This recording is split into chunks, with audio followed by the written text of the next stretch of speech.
ইতিমধ্যে আমাৰ মাজত উপস্থিত হৈছে যোগীজান থানাৰ SI ছাৰ আৰু তেওঁক এখন ফুলাং গামোচাৰ সন্মান জনাব শকত আলী বৰিয়া ডাঙৰীয়া। ডাঙৰ পৰা হাত চাপৰি।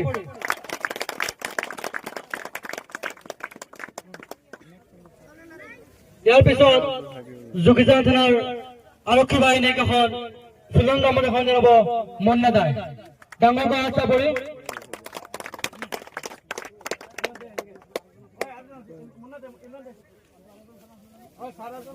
ইয়াৰ পিছত আন এজন ছাৰ আমাৰ মাজত উপস্থিত। ছাৰ আপোনাক অনুৰোধ জনাইছো আপুনি আমাৰ কমিটি বক্সৰ ভিতৰত আহি যাওক।